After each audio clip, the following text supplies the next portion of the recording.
Welcome everybody. I'm Gold Leader. I'm here with Patronus, and we're here for Harry Potter Monday. We are officially in the quarterfinals of our Triwizard Cup, ladies and muggles and gentle wizards. Quarterfinals? You mean?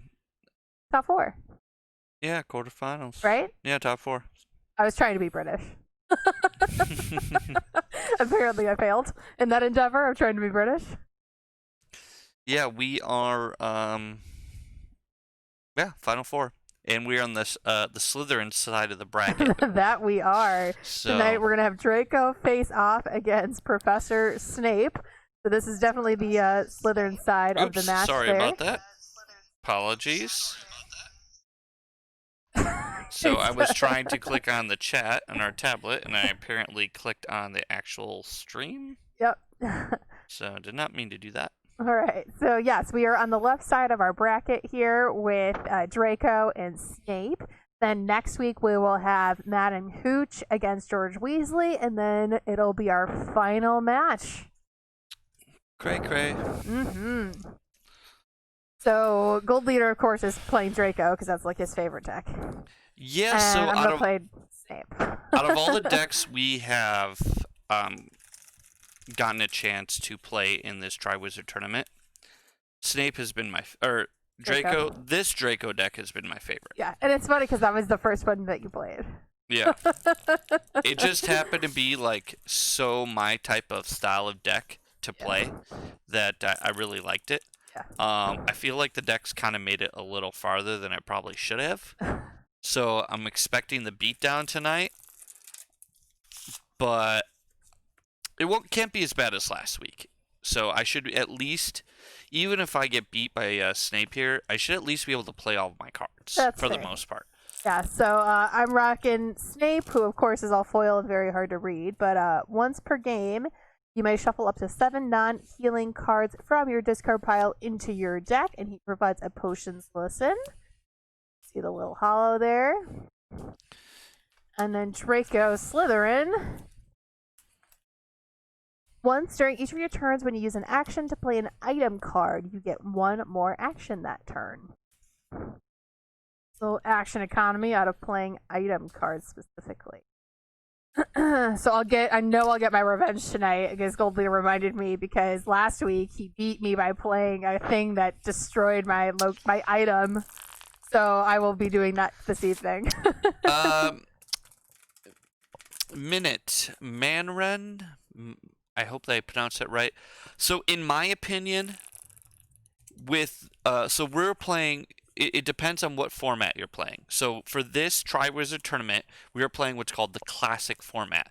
So that is all of the original Wizard of the Coast Harry Potter cards with no restrictions.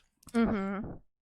I think if you're playing, and I don't know, honestly, it's one of the reasons we are doing this tournament is we have really, this has been a learning experience for us and people who are watching. And are you looking for the dice? Yeah. They're right here. Oh, okay. I'm watching Patronus like scan the room. So we don't really know what the best deck is.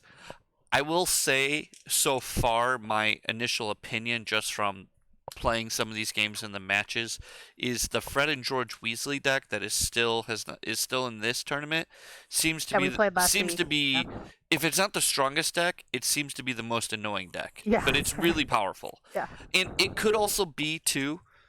There's some caveats. There are no sideboards in this tournament.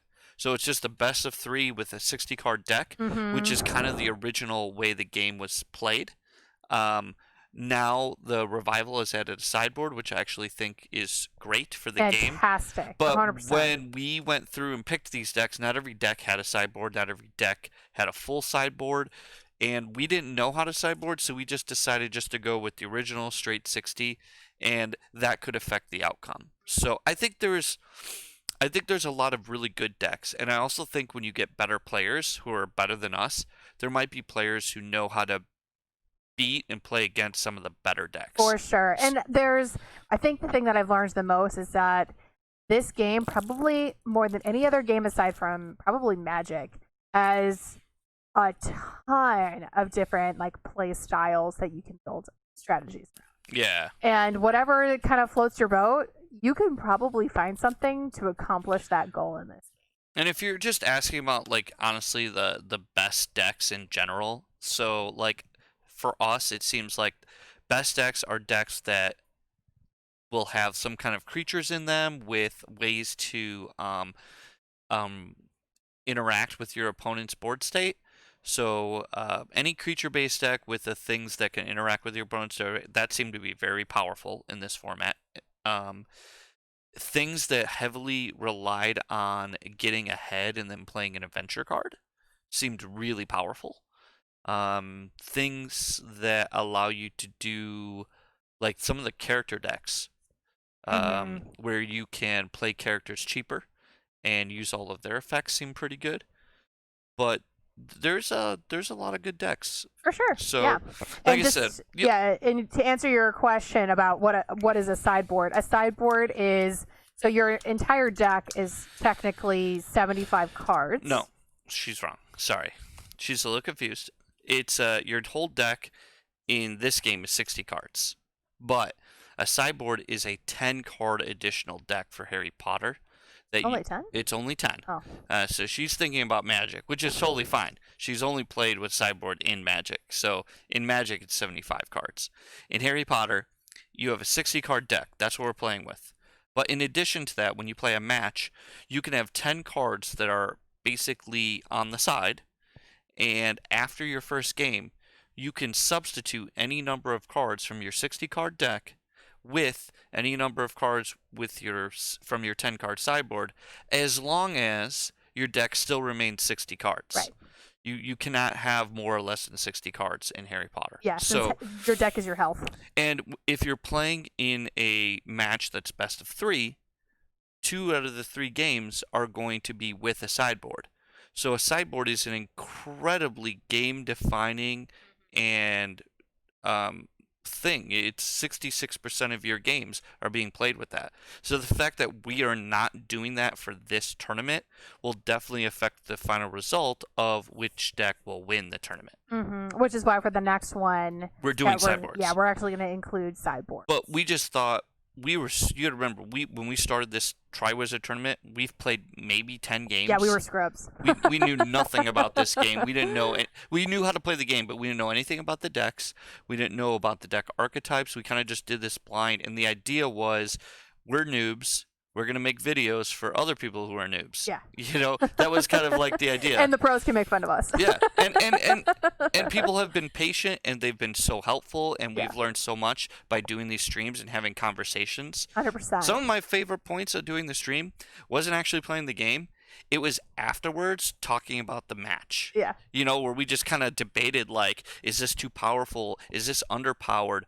Is this a good archetype? Like, you know what I'm saying? Just having that conversation with people who really understand the game and can be like, oh, there was one match where Patronus lost not because she played badly, but because if she did a certain thing in a particular set, order, a particular sequencing, yeah, she could have actually won the game, and I didn't catch it, nor did she caught it. It was one of our viewers who was like, if you did this, this, and this, you would have won. And we were both like, oh, yeah, like the light bulb just went on, you know. But that's one of the fun things, and one of the things that we learned by doing these streams. Yeah, for sure. So we appreciate you joining us. We're glad that you jumped in and that you're learning how to play this game.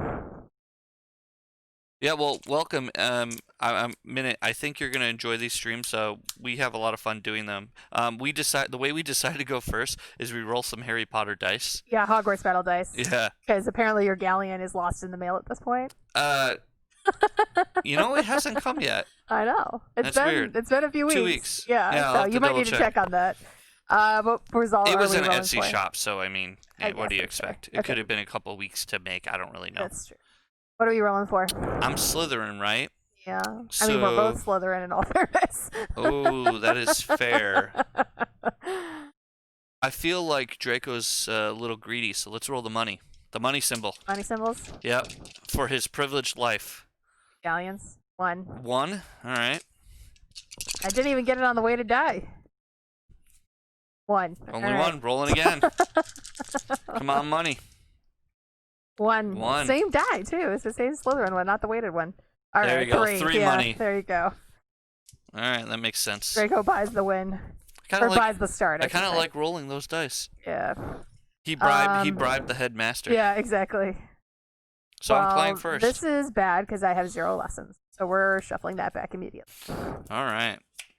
Oh boy, do I like this deck. I'm already enjoying it. Although, this hand seems kind of bad. I'm going to mulligan. Pile. Some of those clumps out. I do love that pile shuffling seems super relevant in this game, since a lot of times people will do what she's doing, and it's called pile shuffling, just to people feel like it just better randomizes their deck. I don't know if there's any truth to that, but I just feel like if anytime I draw a hand and it's no lessons, like I feel like my lessons are probably clumped somewhere because the odds of me drawing so it feels 0, like putting one everywhere. It feels like I'm kind of like pulling those clumps apart. Right, but really you're really not. I'm probably not. There are no penalties for a mulligan like that. It's not cheating in any way. Really, the real reason to do what she was saying, and that's what I was alluding to, is your deck's supposed to be 60 cards. Right. So by doing that 6-card pile, you're essentially counting your deck, making sure it's exactly 60 cards. And even in the most competitive games like Magic, they allow a player to do one pile shuffle like that, with the caveat that you can only do it once, and you have to then do what she's doing, which is a regular shuffle, any kind of regular shuffle afterwards. So, all right, 1, 2, 3, 4, 5, 6, 7. Yeah. So in Harry Potter TCG, there's no penalty for a mulligan. It's just technically the official rule is now whatever the 7 is, you have to keep it. You cannot go again. We have a house rule of if you again have 0 lessons, you can go again. Mulligan again. Because it's not really fun for you guys to watch a game where one person gets lessons. It's not really a house rule. It's a stream rule. We're trying to stream you guys a game. Yeah. So it's not very much fun for you guys to watch one person not play lessons and not play the game. Correct. I mean, if like your lessons get destroyed in part of the game, so be it. Yeah. But if you have a starting hand and you just can't draw any lessons, which that's I have some, so we're good. Yeah, I've got some, so I will keep. And I'm going to go. So I get to, whenever I play an item, I get an extra action. Mm-hmm. So, I think you put this on the stream, right? Mm-hmm. Dropped it up there. Okay. So, I'm going to play a lesson. Potions. And I'm going to play Eel Eyes. All right, first potions ingredient. Yeah. When you play this card, look at your opponent's hand. You may use an action and discard this card and Beetle Eyes from play to search your deck and get the Bulgeye Potion and put it into play, and then shuffle your deck. This is a potion ingredient for the Bulgeye Potion, and I will show you guys on camera what I've got. We have 1, 2, 3 Charms Lessons. I'm just going to lay them out over here. Yeah, and Vaughn is correct. In the original rules by Wizards of the Coast, there was no mulligans. You drew 7 cards and you had to keep them. Yes, which the mulligan rule is exponentially helpful. Yeah, just having one I think is fine. Stream of Flames, 2 copies of Rose Growth, and a Potions Project. So that's what my hand is. If you want to just take a gander at what they actually do really quick. I know what they all do. They all do damage to me. Yes, they do. Okay, so... and I'm just going to leave them over here on the side so he doesn't have to remember. That's just a friendly thing that we do. And I will say one thing about mulligans in general, mulligan history of gaming. Every game that has been around long enough has had their original mulligan rule either added if they didn't have one or changed at some point. Yes. So the idea that the revival group actually added a mulligan rule was not only, in my opinion, necessary, but probably one of the best things that they've done. I agree. Magic has gone through...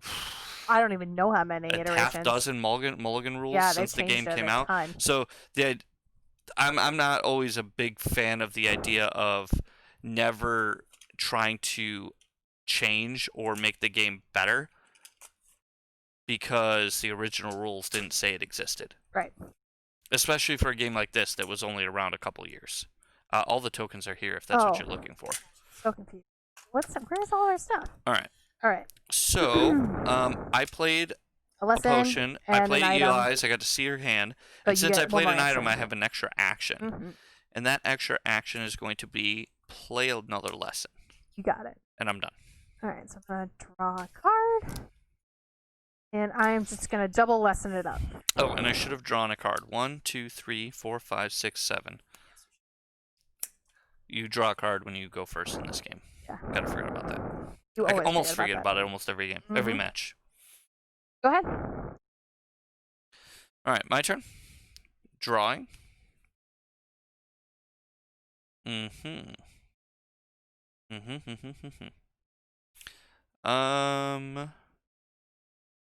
Interesting. We are going to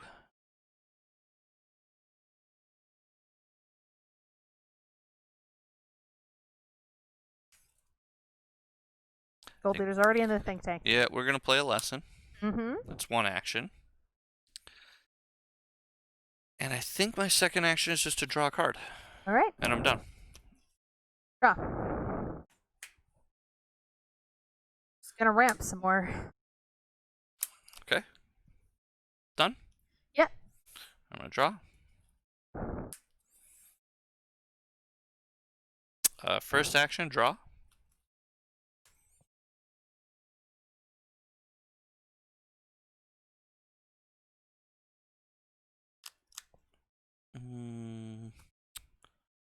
Second action, draw. Okay. Done. Draw as well. All right, let's drop a lesson. My first action. As my second action, I'm going to play a Marble Gargoyle.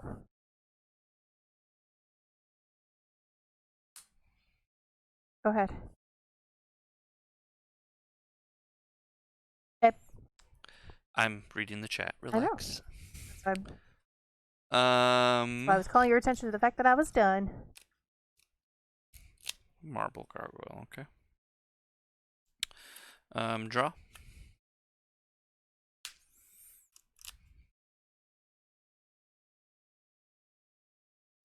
So action for a potion lesson.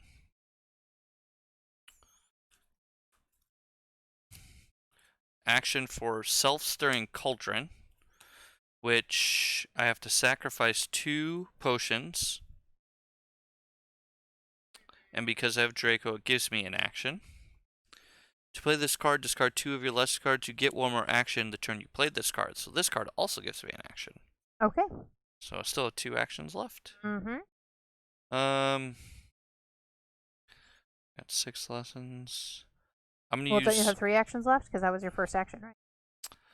No, my first action was to play a lesson. Oh, okay. So I'm gonna use one of these to draw a card.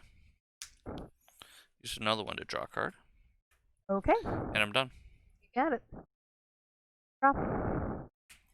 So deal you 5 from my gargoyle. Yep.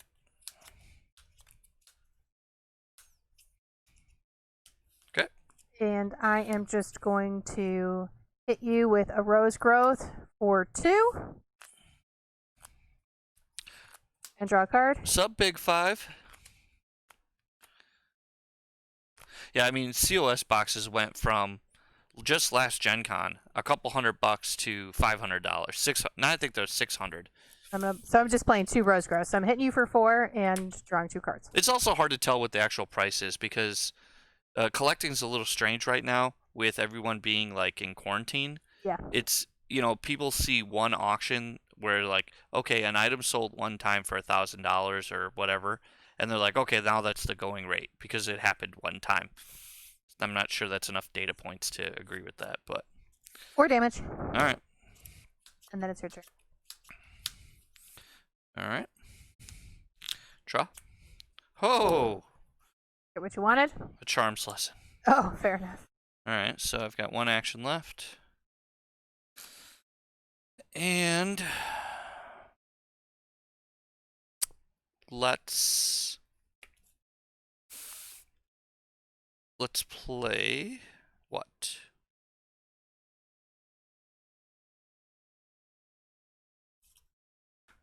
Got one action left. I got that thing that hits me for 5 every turn. There's not a lot I can do about that. I still have a potions project. Yeah, I see. Taking note out. Okay. Let's play a Beetle Eyes. Okay. I think that deals 4 when it comes in, Yep, right? when it comes into play, I deal 4 damage to my opponent. Mm-hmm. And that will give me an 1, action. 2, 4. So I still have 1. Mm-hmm.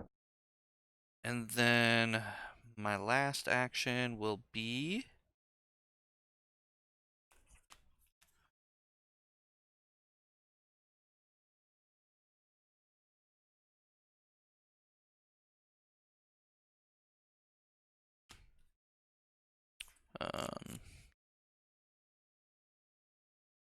what will my last action be? I think it'll be to just play a lesson. All right. Well, I actually have 7. I already have 7 lessons. No, it's to play a lesson for sure. I'm done. Draw. Hit you for 5 with my gargoyle. Yeah, Big 5. I agree with that. When you're saying multiple solds is the way to go, but like I saw somebody post one for like $1,000 with only one thing sold at $1,000, and I just didn't think that was a going rate at that. Hitting you for 5 with my gargoyle. Yep. Then I'm gonna do a potions project so after the 5. So mull until you hit 2 lessons. Okay. 1, 2. Okay. Alright. That was first action. Second action is just gonna do Stream of Flames, just deal 3. Okay. Okay. I'm out. Alright. Pick up.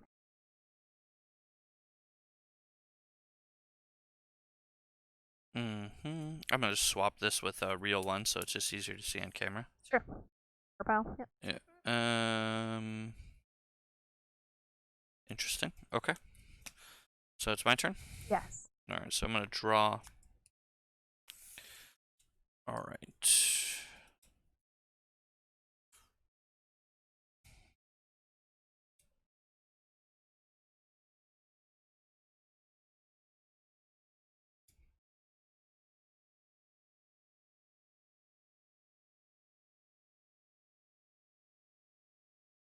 I'm going to play... I'm going to play a Knut. Okay. So that's... so I had 2 actions. I played 1, so I get 1 back. So I still have 2. Yep. And then... Don't really want to do this, but I'm getting sick and tired of that gargoyle. So I'm going to spend an action to play Fumos. Okay. And deal 2 damage. It has 3 health. Play Fumos again. Oh, okay. Fair enough. And then I'm done. All right. Draw. Let's. Yeah, I think I could tell you one thing right now, Big 5. I think COVID has really inflated the market on all like collectibles, especially games right now. It's not just Harry Potter. Like I'm seeing the same thing for just a lot of dead card games at the moment. I think people are home. They don't really have a lot of stuff to do. So people are taking their time to be like, you know what, I really liked this game. I'm gonna focus on my collection, and it's not. It's I've seen it in Star Wars miniatures. I've seen it in Pokemon, BattleTech. I mean, literally any dead game right now has just come out of the woodworks and been in it. And I think part of that is because anything new is having tons of production issues. Right? Yeah. I mean, look at Fantasy Flight Games, who makes all the Star Wars stuff. They haven't released almost anything. Champion stuff and everything. They've released so few product this year. Yeah. 3 damage from Bewitched Snowballs, and then it's your. Okay. All right, my turn. So I have to sacrifice this. Yep. So you start with 3 actions. So a Knut means at the start of my turn I have to get rid of it. So I start with 3 actions. So we'll put 3 cards in play. And then I'm going to draw for my turn. And I don't know if I can salvage this game. I'm so far behind on damage. But we're going to try. And so we have 8. What can we do?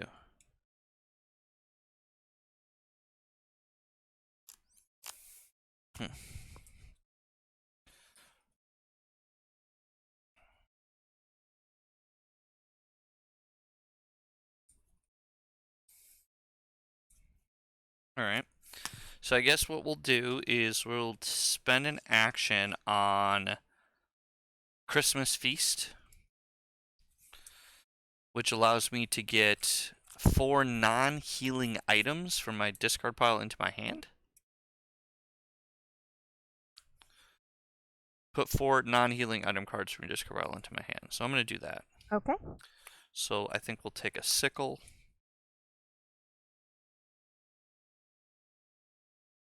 A Moonseed Potion.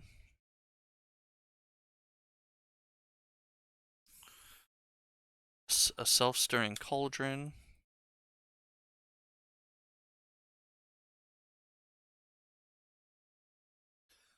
Another Moonseed Potion. Oh, let's take the... I think those cards. Okay. So those 4. They're going back in your deck? They're going back into my hand. Oh, in your hand. Okay. Yeah. Put up to 4 non-healing item cards from your discard pile into your hand. So, yeah. And none of these have healing. I just want to double check. None of them have healing. Okay, so then we are going to spend an action on a Sickle. All right. And that will give me an action. Yep. We will...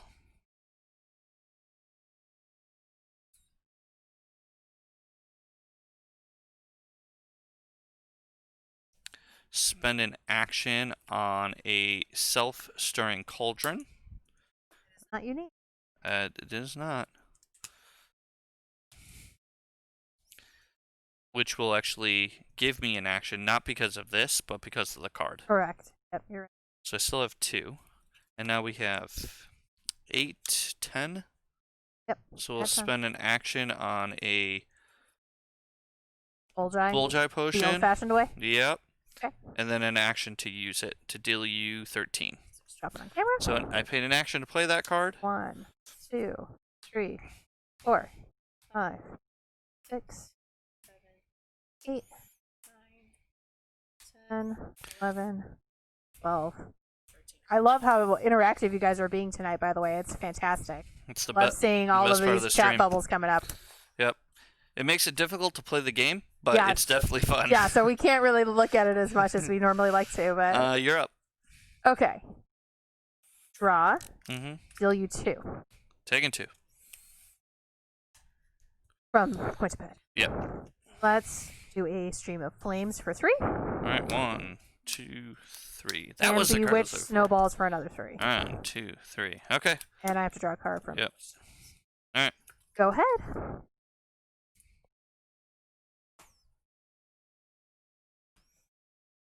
Oh, agreed. Yeah, we definitely got to get HD scans so people can start making proxies because the cards are getting out of control. All right, so I get start of my turn. Sickle. I get 2 extra actions, so I'm gonna have 4. 4 to start. Mm-hmm. Now let's see what I can do with 4 actions. Fair enough. So I'm gonna draw for turn. Mm-hmm.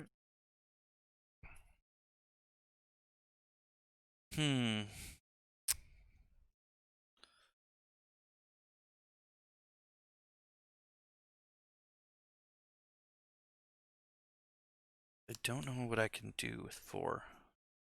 That's so many. I know. But like first world problems over there. You're hitting all the cards that I really need. They're all in the bin. Yeah. It's really difficult when all the cards you're looking for are discarded. Like those 4 are all discarded. Yeah, the Christmas feeds are out. Yeah. So I can't get any cards back. It's really a challenge. Fair. So I guess all I can do is play items and hope to deal some. So I'm gonna play a Moonseed Potion. Poison. When you play this card, do 3 damage to your opponent. You may use an action and discard this card to deal 6. So deal 3 when it comes in. Yep. 1, 2, 3. And then it gives me an action because of Draco, so I still have 4. So I will use it to deal you 6.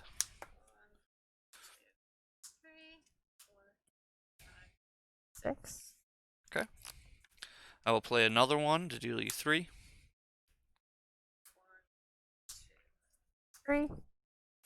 I will use it to deal you 6. 3, 4, 5, 6. Evened it up pretty well there. Yeah, I might die though on this turn.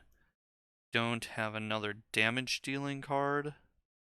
So if I don't, I'm gonna play a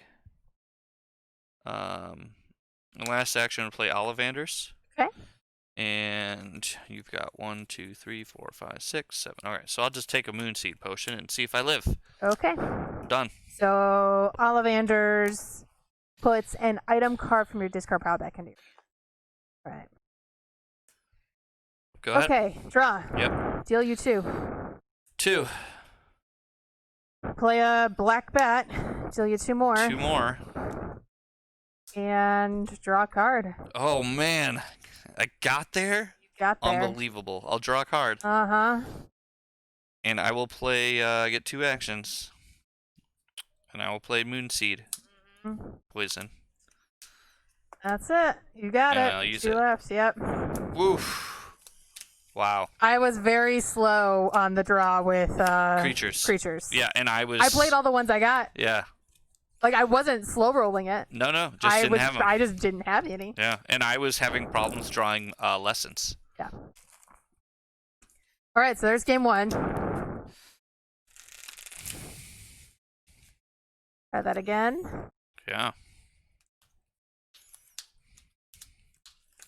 So while we're shuffling up, this is a good chance to remind you guys that we are taking deck list submissions for our next Triwizard Tournament bracket. If you go to our website, homebasegames.com/HPTCG, that will be the page that has the submission form, and it's just a Google Doc embedded on the web page, and it's give us your contact information so we can contact you in case you win, and submit a deck. And you're not limited to one; you can submit as many decks as you like. Yep. We are going to try and pick, similar to what we did for this one, we're going to try to pick decks of varying archetypes. So, if 5 people all submit a similar McGonagall deck, we're only going to pick one. Yeah. Because that's boring for streaming purposes. Yeah, we want to get as many different and original types of decks. I mean, we also, we're not going to not select a McGonagall deck because it's it's a very good deck type. Yeah. If someone submits a McGonagall, we're going to choose one and we'll select it. Correct. But we also want to make sure that we're not doing multiples of the same deck type. Mm-hmm. So, decks that might be like, basically the exact type of deck, but maybe they have a different starting wizard. We might just choose one of those decks in favor of another deck that someone submits that might be a little more creative. Mm-hmm. So we'll have real life prizes that we will actually mail out to people. That's why we need your contact information in Discord so we can reach out to you if you win. And we'll be giving prizes, obviously, to the winning deck list submission, as well as for the most creative. So definitely think outside the box. And we'll probably come up with 1 or 2 other ones as well. So stay tuned. We'll be starting that in January, the next bout of this, once we get through this bracket here. Yeah, I'll say, Minuteman, when you're building Harry Potter decks, and we experienced this firsthand, when you're building Harry Potter decks and you're honestly just trying to learn the game and learn how the decks work, it's definitely easier to start with 1 to 2 colors at most. Mm-hmm. And even just like maybe starting out, just build 5 single color decks. You know what I mean? Yeah, it kind of gives you a feel for what that color does. Yeah, learn what that color does and then branch out from there. Mm-hmm. Be like, oh, well, I know what Cara Magical Creature's done. I might want to splash that with transfiguration or potions or charms. Mhm. Care of Magical Creatures is like the ultimate splash color, and it definitely seems that way from competitive decks. Almost every deck, a lot of the competitive decks will seem to splash Care of Magical Creatures. For sure. Or only even have one transfiguration. lesson, but I think that is the bonus to playing these types of characters like she's playing Snape. Yeah. It's hard to see, but what the bonus to playing any professor, their ability is great, but you're not playing this card for the ability often. Let me see if I can flash it up there. You can see there's a potion symbol on there. This counts as a potion. So Yeah. what makes these professors so powerful is you could run a deck the way the Harry Potter rules work. You only have to have one matching lesson to play any card. So with Professor Snape, you could build a deck that's nothing but charms and Care of Magical Creatures cards, charms and Care of Magical Creature lesson cards. And then if you wanted to play potion cards, you could just splash them, and you don't have to worry about the color matching because you have the guarantee from Snape. So it makes playing 3 colors very easy. Yeah. So I only have one lesson, but I think with this game, it's a little more forgiving where you can draw cards. Yeah, I don't think stuck on a lesson's a big deal. It's more important that you especially since this deck runs very low to the ground. Like I think the most expensive card I have is 5 or 6. I think one of the traps that you can fall into with mulliganing in this game is mulliganing too much, and then you mulligan into a hand. You're like, oh, I have 3 lessons, but I actually didn't get any of the cards I need to play. Right. So yeah. So I think I'm going to keep this. Mulligan's a double-edged sword. It is. And in Harry Potter, I can understand why they didn't have a mulligan rule initially, because you can always take an action to draw a card. It's Correct. far more forgiving when you have that bad starting hand. But I think if you're playing competitively, you have to have some kind of mulligan rule. I 100%. All right, so I'm going first because I lost. And I have lessons of both colors, there so you go. I'm sticking. You're good? Yeah. All right, drawing a card. So I'm going to play... Minutemen, I don't know if there's a guide how to play each color. That might be something interesting for someone to put together. I will tell you, if this is the first time you're watching our stream, all of the videos from this entire tournament are on our YouTube channel. Home-based games. It's youtube.com/homebased games. If you just start from the first video and watch all your way through, you'll learn a ton about this game. Yeah. So I played a lesson and I'm drawing a card. Okay. Go ahead. Draw. And you could be entertained. All right, I got my card. Potions. I'm going to play Eel Eyes, so she could just reveal her hand again. Yep. So we have a Bundimun Ooze. I don't like that. 2 Rose Growths.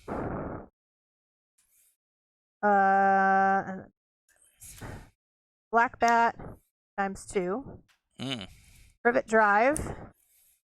Marble Gargoyle, and a Garden Gnome. Ugh. Okay. Her hand is much better than last time. Yeah, but I'm stuck on lessons at the moment. I was really nervous about playing I'm going to have to just draw some cards. I was really nervous about playing the Sickle against you. Yeah. Because I was worried that you would Bundimun Ooze it, deal me 7 damage, and then I wouldn't get any of the actions. Yeah. But I was so desperate. Yeah, I get it. I didn't have it, so... Okay. You always play what you play, and... Alright, so I played an action here, and I played an action here, but this card... But my... It generates, got me a lesson, so I still have 1. Let's just play a lesson. Alright. And I'm done. Draw. Draw. Draw. Okay. Done. Alright. 2 actions. So we're going to play a potions. We're going to play a magical drafts and potions. Cool. Typical book. Play it. It's an item. It provides a resource of some kind, and you can discard it as an action to draw 3. And I am just going to use my action it provides me to play a lesson. Sure. And I'm done. Draw. Draw for action 1. Draw for action 2. Oh my god. 0 lessons. Yeah. I probably already lost. Maybe.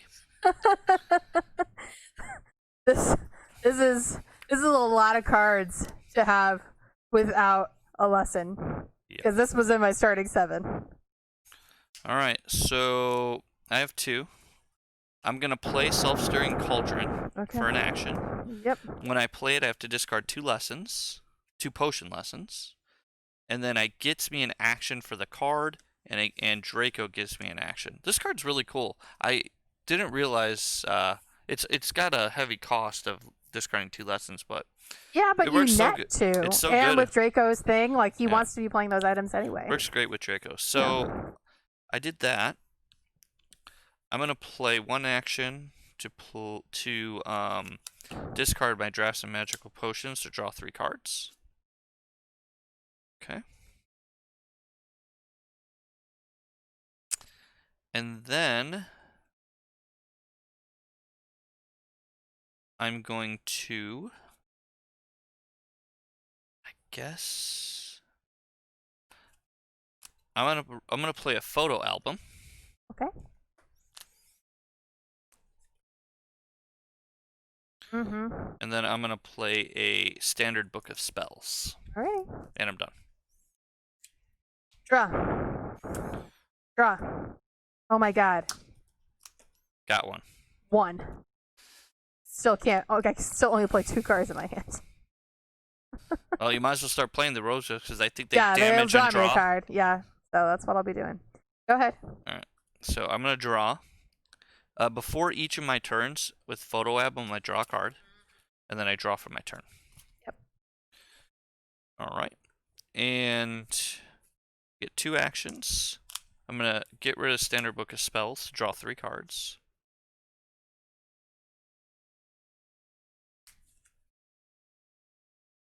I'm going to play drafts of magical potions. And that will cost me an action. Draco will give me 1. And then I am going to play a lesson. Okay. And then I'm done. Draw. So rose growth you twice. So it does. Do you want to just do 1 first in case you draw a lesson? Do it 1 at a time. So it's 2 damage and I draw a card. Nope. Do it again. Okay. Okay. Go ahead. Draw for the photo album. Yep. Draw for the turn.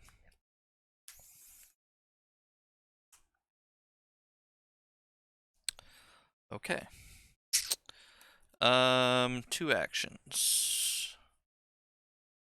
We're going to spend 1 action to play. Let's play Hagrid's Umbrella. We haven't played this yet. Okay. So it costs an action to play it. I don't even know what it does. You may use an action and discard this card from play. Search your deck. You may take a location from your deck, show it to your opponent, and put it into your hand. Then shuffle your deck. If you play this card and you already have a wand in play, discard the old one. Interesting. So it's just a wand.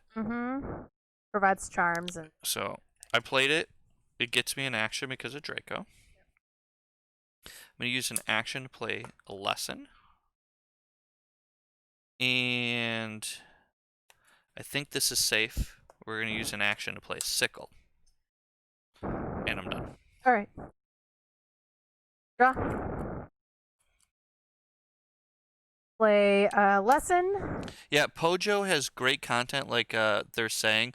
Also, there's a website called The Dark Mark. They're doing some really awesome content, and it's all focused on the classic meta. Black Bat. 2 damage. 2 damage. 1, 2. Okay. Go ahead. Alright, so before my turn, I draw a card. I have to discard the Sickle. And I get 2 actions, so I have 4.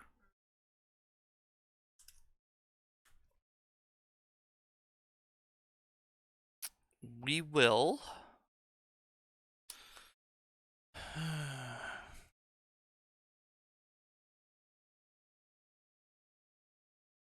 We're going to spend 1 action to play Ollivanders. Okay. It lets me get an item out of my discard pile. Grab it. I'm going to grab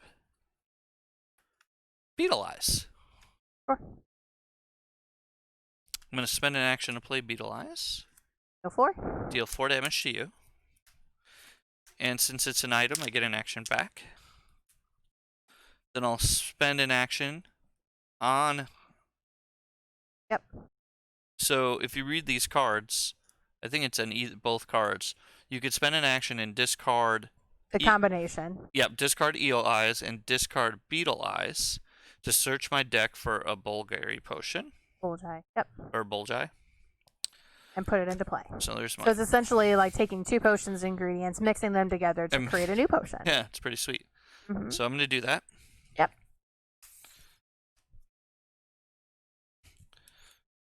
And that costs an action.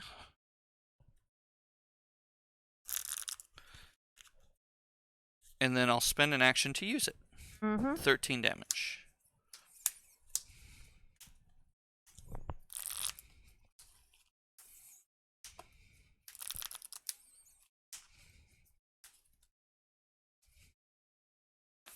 And then last action, we will play a Moonseed Potion and deal you 3 damage. And I'm done. Yep. Alright, draw. Oh, okay. Deal I you thought the 2. Dark Mark was focused on Classic Meta. I didn't realize it did both. That's awesome. 2 damage from my black bat. Yep.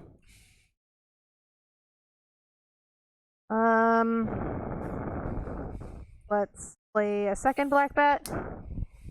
2 more. And a third black. 2 more. Okay. Are you done? Yeah. Alright, I'm gonna draw for the photo album, and then draw for my turn. Yep. And then...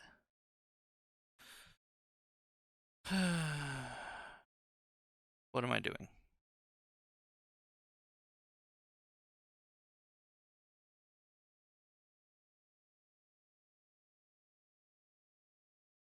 So I have 2 actions. We're going to play 1 action to play Christmas Feast. I get 4 item cards. Non-healing. Non-healing, correct. So I guess we'll grab the Bulgari, Sickle. Poison. Yep, and I guess Eel Eyes. Beetle Eyes. Alright, so we're taking Beetle Eyes, Moonseed Poison, a Sickle, and the potion I can't pronounce ever. Bulgeye. Alright, so that was 1 action. And second action, I guess this is not unique. So I will just play... We're going to play a Sickle. And then I get an action. Yep. And we'll do 6 damage to you. Done. Alright, I do 6 damage to you with my bats. Alright, 1, 2, 3, 4, 5, 6. Oh, just discarded a Fumos. Alright, Minuteman, you like this playmat?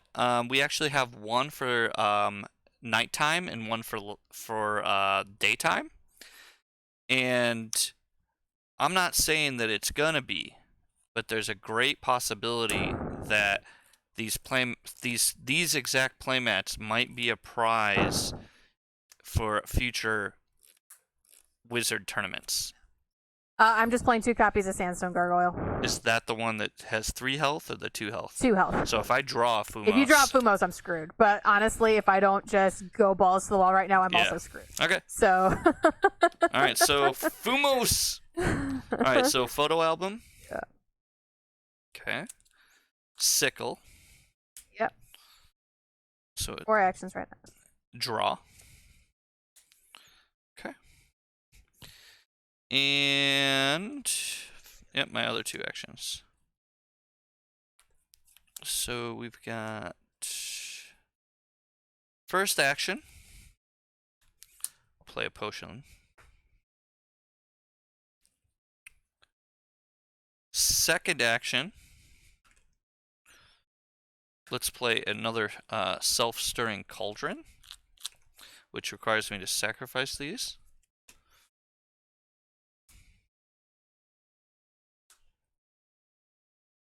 Get an action. Gives me 2. Yes. One for Draco and one yep, for the one card. For the cauldron. Yep. And next action, my Bulgeye Potion. Yep. Use it to deal 13. Probably kills me. 1, 2, 3, 4, 5, 6, 7, 8, 9, 10, 11. Oh, all right. I didn't have the Fumos. So would you have killed me? This is 1, 12. 2, 3, 4, 5, 6, 7, 8, 9, 10, 11, 12. I had 4 cards left in my deck. Could you have dealt 4 damage on your turn? Yes. I have Rose Growth and Bewitched Snowballs. Although and you I have don't that, have the lesson. And you though. have this. I can't play any of them. I won't have 5. Oh yeah.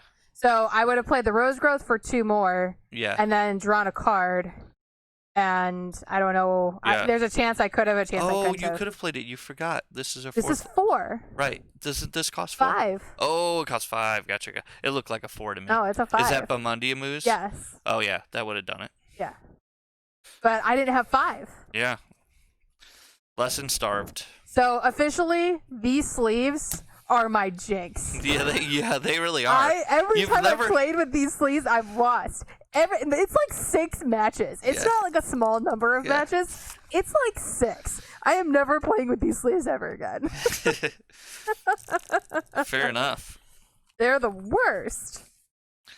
All right. Well, that was not a super exciting match with me getting less than starved, but yeah, in 2 games, right? No, the first game I was fine. Yeah, the first game you just didn't have any cards. I didn't have creatures. Yeah. I had 3 creatures in a creature-based deck. Yeah.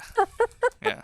And then in this one, I had no lessons. So two oddity arrangements, but it happens. People are saying you got to re-sleeve A-Slap. So I mean, this deck's retired. So it lost. It's single elimination. Yeah.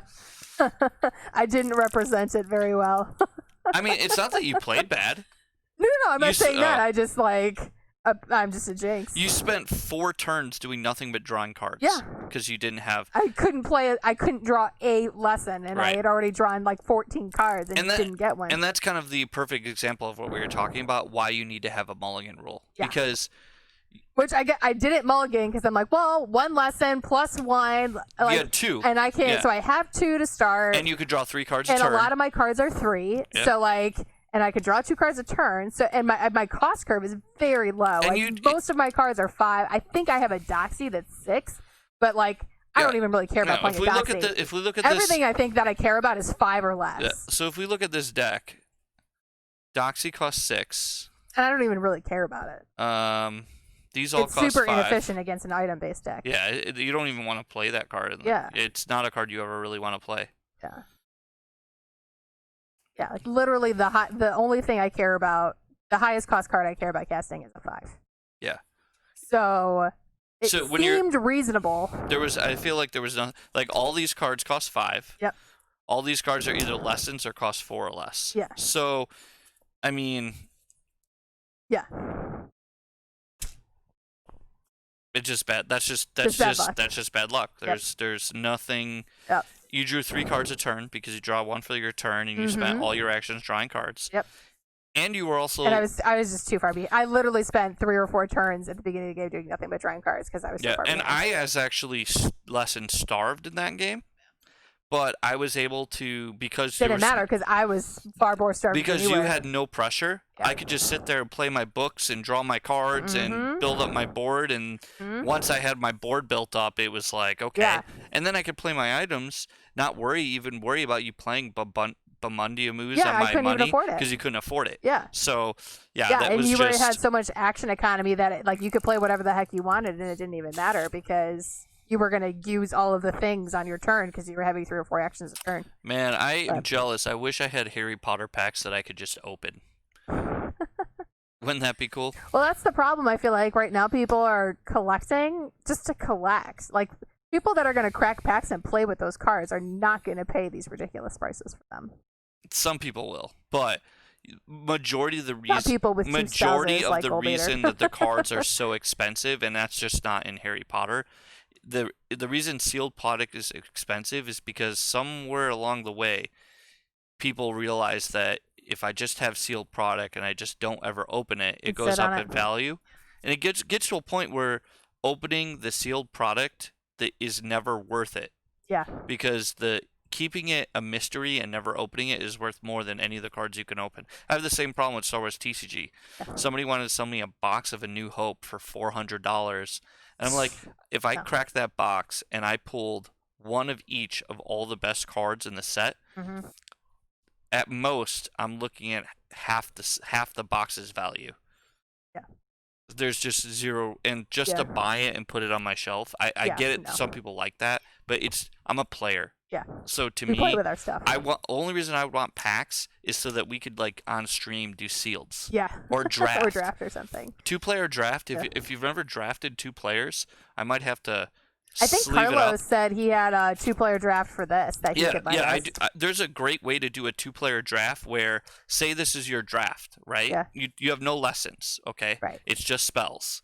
What you do for a 2-player draft is you shuffle your pile, you flip 4 cards face up on the table. Let's get rid of the lesson. So you flip 4 cards face up on the table.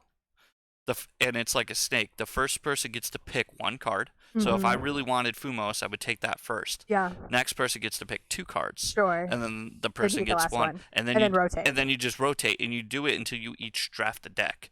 But it's interesting because you see what the other person's drafting. Right. So then there might be strategy if you see someone heavily drafting charms and a really good, like, Dobby's Help comes up, and you're the first pick, you're like, ooh, I might counter draft that Dobby's Help, even though it won't go in my deck. Right. So it's a really fun thing to do. We used to do this a lot with Magic and Star Wars TCG. Yeah. Well, we'll go and flip back to our bracket here. So Snape is out. Draco advances to the finals. Next week we'll have Madam Hooch versus the Weasley twins, Fred and George. And we'll have our finalists after next week. There's no chance that this Draco deck beats Fred and George. Zero. There's zero chance that deck beats Fred and unless I'm playing it and I just get really unlucky with variants again.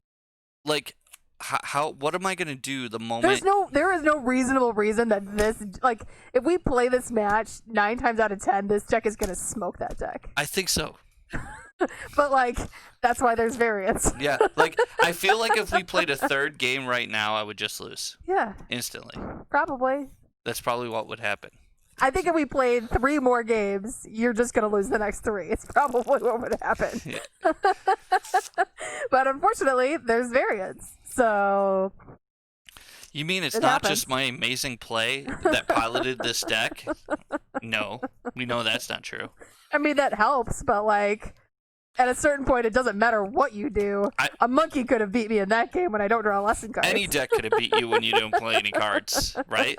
Yeah, exactly. I mean, essentially, the first game was you didn't draw any cards to play. Correct. And then the second game, you didn't draw any. All I drew was some of my damaging ones, but not enough to not enough to deck you, certainly. Yeah, you didn't draw enough lessons to play cards. So both games, you just didn't do anything. Yeah. Yeah, like I said, I did not represent Snape well. That's what I get for playing the head of Slytherin House when I'm a Gryffindor. It just doesn't mix well. Just does not well. Just doesn't work well. I think me being a huge Slytherin fan played a factor here. It may be. It just is better juju. Better juju. All right. Well, we'll see you next week. Thanks, everybody. Love seeing you guys being super interactive in the chat. It's fantastic.